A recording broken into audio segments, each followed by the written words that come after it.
Okay, good morning all of you. How are you all? I hope you all are doing very good at your places, right? So today we are going to talk about measure of central tendencies. अच्छा topic है, इतने दिनों से graphs कर रहे हो, अब कुछ numerical you are going to do. Okay, so today we will be discussing about mean, mode and median. बेटा एनसीईआरटी में जो क्वेश्चंस है I don't think they are sufficient, है ना. सो मीन के मोड एंड मीडियन तो तुम्हारे syllabus में अभी इतना ही है, क्योंकि 10th में you will talk more about it. But I think mean पे we can go for extra question. So that first I will just discuss with you in questions in NCERT, then I'll take more questions from other books also. Okay, so just have a look here what is there in this the topic which we are going to talk about. So measure of central tendency. देखो अभी हमने देखा कि data को हमने graphically represent किया and we have drawn meaningful information, right? We have got meaningful information. पर data से और मीनिंगफुल इंफॉर्मेशन, डेटा को और यूजफुल इंफॉर्मेशन निकालने के लिए व्हाट वी कैन डू, हमारे पास 3 मेथड्स हैं, मीन, मोड और मीडियन. इनको हम बोलते हैं मेजर ऑफ सेंट्रल टेंडेंसीज. और I must say this is these are the measures through which we can make more useful information from the given statistical data. तो सबसे पहले मीन क्या होता है? एवरेज, जो तुम लोग ऑलरेडी पढ़ चुके हो. जैसे I must say कि अगर how do you find average? Let's take an example. मेरे पास numbers है कुछ 2, 4, 6, 8 and 10. How do I find its mean or average? So what I'm going to do, I'll just add them and then I'll divide it by 1, 2, 3, 4, 5. है ना? 2 plus 4, 6 plus 6, 12 plus 8, 20 and then 30. 30 upon 5 which is 6. So average is what? 6. Right. तो ये mean and average is one and the same thing. Mean होता क्या है? आपने क्या किया, ये हमारा डेटा था, ऑब्जर्वेशंस थी. So sum of observations divided by total number of observations. So mean और एवरेज हम कैसे निकालते हैं? Just have a look here. Average is और मीन, है ना, is equals to sum of observations divided by total number of observations. Sum of observations divided by total number of observations, right? लेकिन suppose हमारे पास data कुछ ऐसा होता, I'm just telling you, taking an example from your book only. जैसे इसमें बोला हुआ है कि सैलरी दी हुई है हमको 300, 400, it's in 1000, okay, 5000, then we have 6000, then we have 7000. Data थोड़ा सा बड़ा है बेटा, बट मैं इतना ही ले लूँ, है ना. Number of workers, I am just telling you what I am doing. 16, 12, 10, 8 and then 6. ये हमको कुछ डेटा दिया हुआ है. अब अगर आप सम ऑफ ऑब्जर्वेशंस करते हैं, आपको एवरेज सैलरी निकालनी थी, तो आप क्या करोगे? आप बोलोगे 3016 वर्कर्स की सैलरी है, तो आप 3000 को 16 टाइम्स ऐड करोगे. That this is the formula, sum of observations divided by total number of observation. No, better you will multiply 13000 with 16, क्योंकि 16 बार 3000 मल्टीप्लाई हो रहा है, राइट. सो अब जब हमारे पास फ्रीक्वेंसी दी हुई है 3000, कितने वर्कर्स की सैलरी है? 16. तो यानी 3000 16 टाइम रिपीट हुआ होगा, तो फ्रीक्वेंसी कितनी है? 3000 की 16, 4000 की 12, 5000 की 10, 6000 की 8, 7000. जब हमको डेटा में फ्रीक्वेंसी भी दी हुई होती है तो हम फॉर्मूला यूज करते हैं. I am just telling you, mean को रिप्रेजेंट करते हैं एक्स बार से. Formula will be sigma fi upon sigma fi. अभी बताती हूँ क्या होता है sigma. Sigma fi upon sigma fi. क्या होता है sigma? Sigma stands for sum. किसका सम? जो भी इसके बाद लिखा हुआ है. fi का क्या मतलब है, पहले मैं वो बात करती हूँ. ये है हमारी ऑब्जर्वेशंस xi, ये है हमारी फ्रीक्वेंसी. मैंने बोला f इंटू एक्स कर रहे हैं, अभी आई भूल जाओ. 3000 इंटू 16 करोगे 48,000. 5 into 50,000, 48,000 and then we have 42,000. ये मैंने फ्रीक्वेंसी को मल्टीप्लाई करा है. This is frequency with x. x क्या है? Observations. f stands for frequency. This is x, this is f. तो मैंने f इंटू x किया है. अगर मैं इसको बोलती हूँ फर्स्ट ऑब्जर्वेशन, फर्स्ट फ्रीक्वेंसी, तो मैं बोलूंगी दिस इज f1 x1. ये क्या है? f1 x1, f2 x2, f3 x3, f4 x4. Fourth frequency, fourth observation. Fifth frequency, fifth observation, तो f5 x5. ये मैंने किया है. कितनी ऑब्जर्वेशंस लिए मैंने?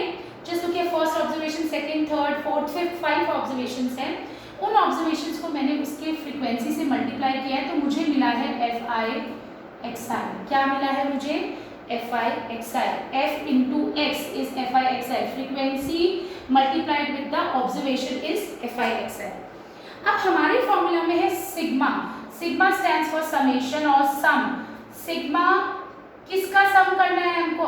fi xi, जो जितनी भी फ्रीक्वेंसीज हमारे डेटा में गिवन है और जितनी ऑब्जर्वेशन दी हुई है. जैसे कि यहाँ पे मैं बात करती हूँ, ऑब्जर्वेशन है 1 2 3 4 5, यानी मैं i को कहाँ से कहाँ तक लूंगी? i is 1 to 5, यानी मैं f1 x1, f2 x2, f3 x3, f4 x4 और f5 x5 का सम करूंगी.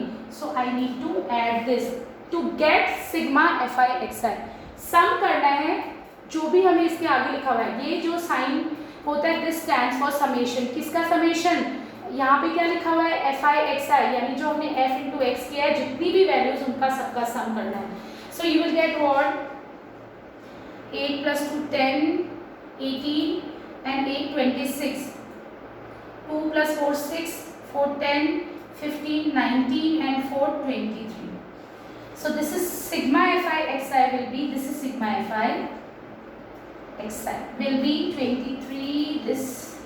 And then देखो again sigma fi कितनी फ्रीक्वेंसीज है हमारे पास? 1 2 3 4 5, यानी i हम लेंगे 1 to 5 और सम करेंगे f1 to f5 का. जो भी ये लिखा होता है इस साइन के बाद उसका sum. This stands for sum. Sum of what? Frequencies. कहाँ से कहाँ तक? 1 to 5. सो सिग्मा fi क्या हो जाएगा? Sum of all the frequencies which is 6 plus 2 8, 16 and 6 will be 16 and 6 22. Then we have 2 3 4 5. So sigma fi xi क्या हो जाएगा हमारा? 52. बेटा please check calculations. I am just doing it to make you explain. ये हो जाएगा हमारा sigma fi और जब हम डिवाइड करेंगे we will get mean. And when we are going to divide it we will get mean. Right? Okay. Again I am telling you, जब आपको फ्रीक्वेंसी नहीं दी हुई है तो how do you find mean? Sum of frequencies divided by sum of observations divided by total number of observations.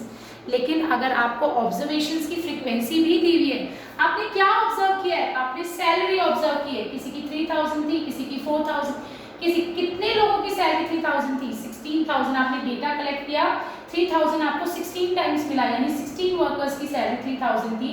So this is what we call frequency. Number of times a particular data repeat itself, particular observation repeat itself is what we call its frequency. What is frequency? Frequency is number of times a particular observation repeat itself is what we call its frequency. Right? अब देखो. Right? I hope this is clear to everyone. Sigma fi xi आपको frequency को x से multiply करना है. Right? फिर sum करना है सारी fi xi का. This is going to be sigma fi xi, then divide करना है sigma fi, means sum of all the frequencies. Right? So that's how we are going to calculate mean. I will take examples, don't worry. I am just explaining you the concept now. Now, mode. Or let's take median first. What is median? Word से कुछ पता चल रहा है? Middle observation. What is median? Median is middle observation. So how do we find median? It's very much easy. एक example लेती हूँ. Just taking an example. अगर मैं बात करूँ 1 2 3 4 5, मैं बोलूँगी बेटा this is the observation now which I have collected now tell me what is the median. Median is the central value, ये होगा हमारा मीडियन.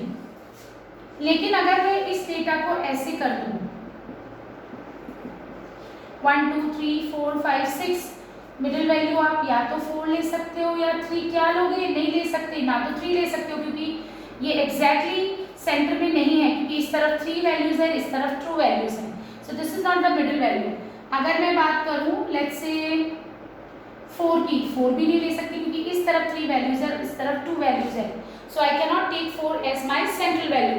तो क्या करेंगे? तब हम क्या करते हैं, हम इन दोनों का एवरेज लेते हैं. जस्ट लुक हियर 3 और 4, जो दो मिडिल मोस्ट वैल्यूज होंगी, क्योंकि even number of observations are there.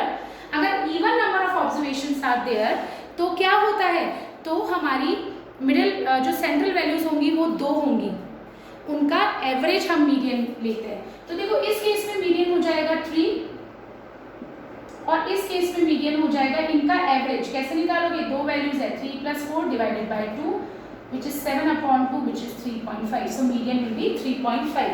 now एक क्वेश्चन मैं बुक में से ले रही हूँ to make you understand something. okay, just look here. जैसे for example this is the first question.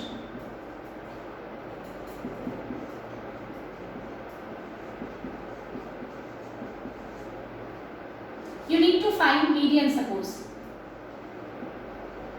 जब भी आपको मीडियन कैलकुलेट करना है बच्चे, what you have to do, you have to arrange the data in ascending or descending order first. Whenever you wish to find the median, you have to arrange the data in ascending or descending order first. तो चलो ascending order में arrange करते हैं. 0, then we have 1, then we have 2, 3, 3 4 बार आ रहा है, then we have 4 5. Okay 1 हमारे पास 1 2 3 4 5 6 7 8 9 10, 3 4 5 6 7 8 9. हम कुछ मिस आउट कर रहे हैं. Just let me just see 0 1 2, 0 I have taken, 1 I have taken, 2 I have taken, 1 2 3 4, 3 हमने ले लिए हैं. Then we have 2 4s. Okay this is our data, है ना, हमने अरेंज किया पहला part. Now just look observations कितनी है? 10 इवन. n यहाँ पे क्या होगा? 10. n मतलब नंबर ऑफ ऑब्जर्वेशन 1 2 3 4 5 6 7 8 9 10. तो n will be what? 10. n कितना हो गया हमारा? 10 हो गया. ओके नाउ जब ऑब्जर्वेशंस आर इवन तो हमारी 2 मिडिल मोस्ट वैल्यूज होती है. वो क्या होगा? सो अब आप मीडियन कैसे निकालोगे? Median will be average of n/2 and n/2 plus 1 observation. Just telling you what it is, what I have written. मैंने बोला n मतलब नंबर ऑफ ऑब्जर्वेशंस कितनी है? 10. तो n/2 मतलब 10/2 which is 5th observation. 5 नहीं लेना है, n/2 5th observation है. wait, then we have n/2 plus 1. देखो ये मैंने ऐसे नहीं लिखा है, नो मैंने बोला है n/2 की जो वैल्यू आएगी उसका नेक्स्ट n/2 की वैल्यू 5 थी, 5 plus 1 which is 6th observation. और मैंने मीडियन का फॉर्मूला लिखा average of 5th observation and 6th observation. 5 और 6 नहीं, n/2 10/2 is 5th observation, n/2 plus 1 उसकी नेक्स्ट, 5th की नेक्स्ट है 6. 5th और 6th ऑब्जर्वेशन का एवरेज. अब जो आपने डेटा अरेंज किया है उसमें देखो 1 2 3 4 5, 5th observation and 6th observation ये है. So median will be average of यानी 3 + 3 divided by 2 which is 6/2 which is 3. So हमारा मीडियन क्या हो जाएगा? 3. I hope this is clear to everyone, right? So median will be 3. लेकिन अभी इसी डेटा को मैं थोड़ा सा चेंज कर रही हूँ.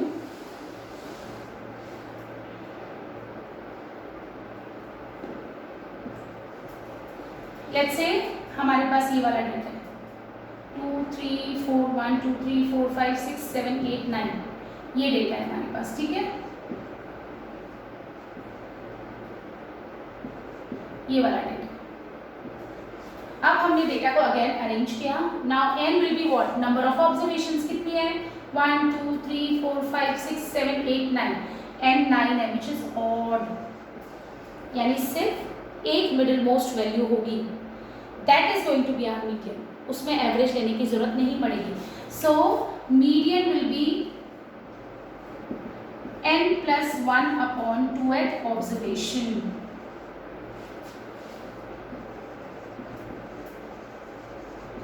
यानी median is equals to n+1, 9+1 10, 10 upon 2 5, तो यानी कि मैं बोलूं 5th ऑब्जर्वेशन। देखो in place of n I am going to take 9, 9+1 10, 10 divided by 2 is 5, यानी 5th observation I need to take. तो देखो 5th ऑब्जर्वेशन कौन सी है, 0 1 2 3 4 5, so median will be 3 here, median is going to be 3 here. हालांकि दोनों cases में data same रहा, reason भी हमारी जो 3 3 3 वो रिपीट हो रहा है, पर हर बार ऐसा नहीं होगा। तो इसका मतलब है अगर n इवन है तो मीडियन एवरेज होगा किसका, n/2 n/2 प्लस 1 ऑब्जर्वेशन का, n/2। अगर जैसे n 12 दिया हुआ है तो 12/2 6, तो 6th एंड 7th ऑब्जर्वेशन का एवरेज, 6th एंड 7th का एवरेज नहीं, 6th observation and 7th observation of data arranged in ascending और डिसेंडिंग। अगर आपने डेटा अरेंज नहीं किया you will not gate correct median. Okay, when n is odd तो हमको पता है a की मिडिल मोस्ट वैल्यू होगी, सो median will be n+1 2th observation. जैसे कि अगर मैं बोलूं n 15 है तो मेरा मीडियन क्या होगा, तो तुम बोलोगे 15+1/2 8 हमारा मीडियन होगा, no, 8th observation 16/2 8th observation will be our median.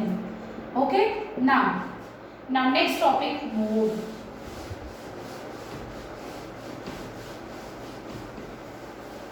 Mode is the observation with highest frequency. Okay, what do you mean by mode? Mode is the observation with highest frequency is what we call a mode. Okay, so just look here, how do we find mode? एक example से समझाती हूँ।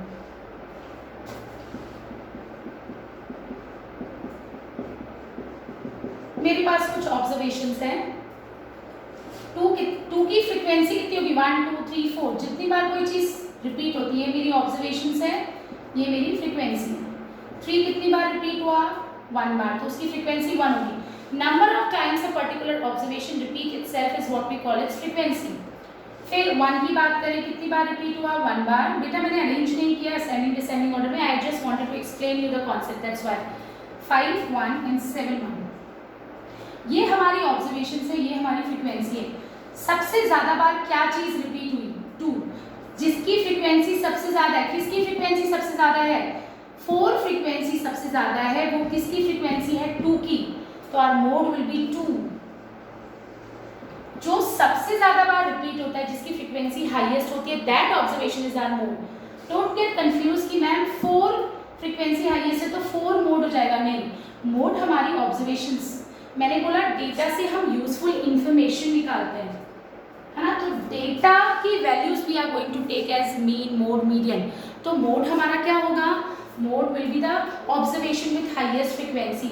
तो highest frequency किसकी है, 2 की, so our mode will be 2। So that's how we are going to find out mode. Okay, now